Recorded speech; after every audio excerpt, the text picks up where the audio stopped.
नमस्कार दोस्तों, मैं चंदन गुप्ता आपके अपने YouTube चैनल इंग्लिश वाला में आप सभी का स्वागत है। दोस्तों, यदि आप बिहार बोर्ड से इंटरमीडिएट की परीक्षा की तैयारी कर रहे हैं, चाहे आप साइंस विषय से हो या आर्ट्स विषय से हो या फिर कॉमर्स विषय से हो, आप किसी भी विषय से हो और जो है कि आप बिहार बोर्ड से इंटर की परीक्षा की तैयारी कर रहे हैं, तो उसमें जो है कि 100 नंबर के हिंदी की तैयारी के लिए जो है कि इस चैनल पर क्लास शुरू कर दिया गया है। पिछले वीडियो में आप देखे होइएगा कि हम जो है कि 100 नंबर के हिंदी में क्या सिलेबस होता है उसके बारे में हम बताए थे, और आज से जो है कि इस वीडियो से आपका क्लास की तैयारी शुरू हो जाएगी। तो आज जो है कि आज हम लोग 2 नंबर अपने एग्जाम की तैयारी के लिए, अपने बोर्ड परीक्षा के लिए आज हम लोग 2 नंबर पक्का कर लेंगे। तो आइए देखते हैं कि 2 नंबर ये कैसे आएगा। ऑब्जेक्टिव क्वेश्चन में, बिहार बोर्ड के ऑब्जेक्टिव क्वेश्चन में जो है कि ऐसे सवाल करके देता है कि जैसे देगा, बातचीत निम्नलिखित में से क्या है। बातचीत निम्नलिखित में से क्या है, जैसे देगा निबंध है, कहानी है, एकांकी है, भाषण है, ये क्या है। 4 ऑप्शन देता है और उसमें से हम लोगों को चुनना पड़ता है।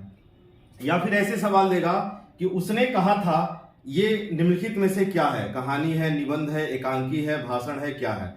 तो जब तक ये आपको अच्छे से याद नहीं होगा तब तक आपका 2 नंबर बढ़िया से क्लियर नहीं होगा। तो इस वीडियो से हम लोग मात्र 2 मिनट के ट्रिक में, 1 से 2 मिनट में आप ये टोटल आपको याद हो जाएगा कि कौन से बातचीत निबंध है कि कहानी है, क्या है। ये टोटल मात्र 2 मिनट में आपको सब याद हो जाएगा।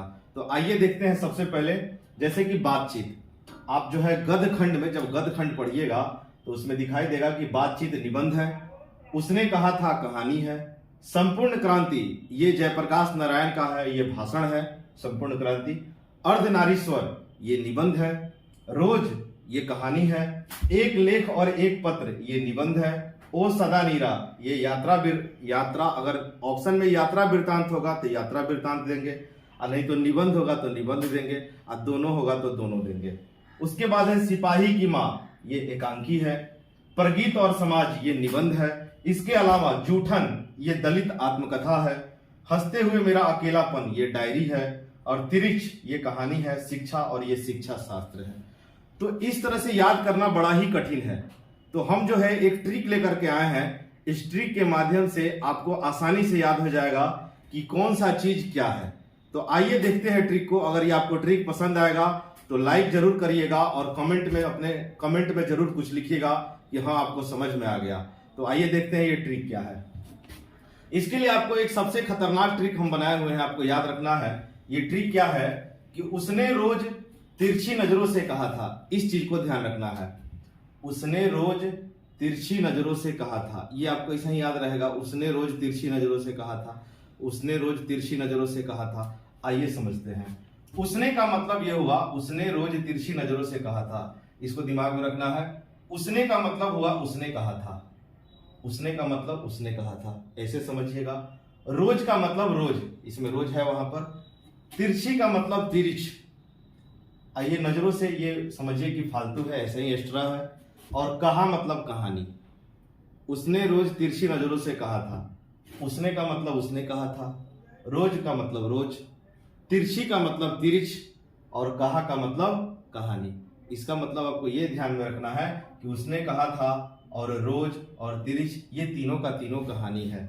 उसने कहा था कहानी है, रोज कहानी है, तिरछ कहानी है। तो इस तरह से आपको आसानी से याद हो जाएगा। जब तक जो है ना, याद सबको हो जाता है, लेकिन परीक्षा में क्या होता है कि हम लोग कंफ्यूज हो जाते हैं और परीक्षा में हम लोग गलती कर बैठते हैं। तो अगर ये आपको ट्रिक याद रहेगा तो आप बिल्कुल ही कंफ्यूज नहीं होइएगा, आसानी से आपके दिमाग में सेट हो जाएगा। उसने रोज तिरछी नजरों से कहा था, कहा मतलब कहानी। ठीक है, आइए दूसरा ट्रिक देखते हैं हम लोग। नारी की बात, दूसरा ट्रिक आपका यह है कि नारी की बात सदा गीत और लेख से बंधी है। नारी की बात सदा गीत और लेख से बंधी है। नारी की बात, जैसे कि कोई भी महिला नारी जो है, अक्सर देखिएगा कि किसी किसी बातों को गानों में जोड़ लेती है, कि कोई कोई किसी बातों को अपने गाने में उसको जोड़ लेती है। तो इसी से एक ट्रिक बना है कि नारी की बात सदा गीत और लेख से बंधी है। नारी की बात सदा गीत और लेख से बंधी है। आइए इसको समझते हैं। नारी का मतलब आपको अर्धनारीश्वर समझना है। बात का मतलब आपको बातचीत समझना है, इसमें बातचीत चैप्टर है, बातचीत। सदा का मतलब समझना है ओ सदा नीरा, गीत का मतलब समझना है प्रगीत और समाज। गीत का मतलब आपको समझना है प्रगीत और समाज। लेख का मतलब आपको समझना है एक लेख और एक पत्र। एक लेख और एक पत्र यहां पर है। और बधी का मतलब आपको निबंध समझना है। बधी का मतलब निबंध समझना है। तो आपको ध्यान में रखना है कि नारी की बात, इसको 2 बार 4 बार बोलिएगा, दिमाग में सेट हो जाएगा। नारी की बात सदा गीत और लेख से बधी है। नारी की बात सदा गीत और लेख से बधी है। नारी का मतलब अर्धनारीश्वर। नारी की बात, बात का मतलब बातचीत। सदा का मतलब ओ सदा नीरा। उसके बाद है नारी की बात सदा गीत और लेख। गीत, गीत का मतलब प्रगीत और समाज। लेख, लेख का मतलब एक लेख और एक पत्र। और बधी है का, बधी का मतलब निबंध आपको समझना है। तो इस तरह से करके आपको सारा चीज याद हो जाएगा कि कौन सा चीज क्या है। बधी का मतलब निबंध। तो इस तरह से जो है कि हम लोग इतना याद कर लिए। अब जो बच गया है उसके बारे में समझते हैं। जैसे बातचीत के हम जान गए निबंध में है, उसने कहा था कहानी है। इसको आपको ध्यान में रखना है, इसके लिए ट्रिक नहीं बताए हैं। संपूर्ण क्रांति, ये सब कोई जानता है कि संपूर्ण क्रांति का जो नारा है ये जयप्रकाश नारायण दिए थे। और ये जो है भाषण है संपूर्ण क्रांति, ये बिहार के रहने वाले थे। संपूर्ण क्रांति भाषण है, जयप्रकाश नारायण दिए हैं। इससे आपको याद हो जाएगा। इसको बता दिए हैं अर्धनारीश्वर, इसको भी बता दिए हैं रोज। एक लेख और एक पत्र, इसको भी बता दिए हैं। ओ सदा नीरा, ओ सदा नीरा के लिए ध्यान रखिएगा। आप इसको जब किताब पढ़िएगा तो आपको पता चलेगा ये यात्रा वृत्तांत भी है और निबंध भी है। तो आपको ट्रिक में तो हम बता दिए हैं कि ये निबंध है। नारी की बात सदा गीत और लेख से बधी है, इसमें पता चल गया। लेकिन यात्रा वृत्तांत को कैसे याद रखिएगा, इसके लिए एक ट्रिक समझिएगा। यात्रा वृत्तांत, यात्रा वृत्तांत का मतलब यह हुआ ओ सदा नीरा। सदा मतलब होता है हमेशा, सदा का मतलब होता है हमेशा। और नीरा को आप ऐसे याद रखिएगा, नीरा का मतलब नीर। नीर माने पानी होता है। जो लोग हिंदी पढ़ता होगा पर्यायवाची शब्द उसमें पता होगा उसको। सदा का मतलब हमेशा हो गया और नीर का मतलब हो गया पानी। तो हम लोग ऐसे याद रखिएगा कि कहीं भी हम लोग यात्रा में जाते हैं तो हमेशा पानी लेकर के जाते हैं। कहीं भी हम लोग यात्रा में जाते हैं तो हम लोग पानी लेकर के जाते हैं। इससे आपको याद रहेगा। सदा नीरा माने हमेशा पानी, यानी कि यात्रा कर रहे हैं।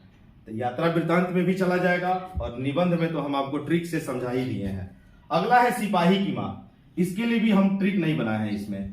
इसके लिए थोड़ा एक चीज समझिएगा, ये भी आपको याद हो जाएगा। सिपाही की माँ, जैसे सिपाही, कोई भी बच्चा अगर सिपाही में चला जाता है, सेना में चला जाता है, तो उसकी माँ जो है हमेशा एकांत में, यानी एकांत में बैठकर जो है कि उसको याद करती है, रोती है। सिपाही की माँ एकांत में, सिपाही की माँ एकांत में बैठकर रोती है, ऐसे दिमाग में रखना है। सिपाही की माँ एकांत में बैठकर रोती है, याद करती है। तो एकांत में माने आपको याद रखना है एकांकी। एकांत में मतलब रखना है एकांकी। अगले वीडियो में हम आपको ये टोटल चीज समझाएंगे कि एकांकी क्या होता है, निबंध क्या होता है, ये सब हम लोग अगले वीडियो में सीखेंगे। तो इसके लिए आपको ट्रिक हो गया कि सिपाही की माँ माने एकांत में, एकांत मतलब एकांकी, आपको ऐसे ध्यान में रखना है। अगला इसका भी हम लोग ट्रिक में समझ लिए हैं। इसको समझिएगा, इसका भी ट्रिक में नहीं बताया है लेकिन इसको भी याद हो जाएगा। जूठन, जैसे पहले के समय में क्या होता था कि जितने भी जो बड़े बड़े लोग होते थे वो लोग क्या करते थे कि जो है कि दलित समाज को बहुत ही नीचे निगाह से देखते थे। नीचे निगाह से यानी कि अपने मतलब ऐसे समझिएगा, एक ट्रिक बनाया गया है कि उसको जो है कि जूठन, अपने छोड़े हुए भोजन को अक्सर मतलब कि देना चाहते थे, ऐसे ध्यान में रखना है। जूठन मतलब दलित, जूठन माने दलित आत्मकथा, इससे ये ध्यान रखना है। अगला है हंसते हुए, इसका भी ट्रिक नहीं बताया है, इसको ऐसे ही याद रखना है। हंसते हुए मेरा अकेलापन, हंसते हुए मेरा अकेलापन। एक बात ध्यान में रखिएगा, इसको कैसे याद किया जाएगा। अकेलापन, जब भी कोई व्यक्ति अकेलापन में आता है ना तो वो बैठकर डायरी उरी लिखता है। जब भी कोई व्यक्ति अकेलेपन में आता है तो वो बैठकर डायरी लिखता है। तो याद रहेगा, हंसते हुए मेरा अकेलापन मतलब कि डायरी। और है ये तिरिच, हम लोग ट्रिक के माध्यम से समझ गए हैं। और एक सबसे अंतिम है शिक्षा, ऐसे याद रखना है। शिक्षा का मतलब शिक्षा शास्त्र, शिक्षा का मतलब शिक्षा शास्त्र। तो इस तरह से करके टोटल 13 चैप्टर हम आपको ट्रिक के माध्यम से समझा दिए।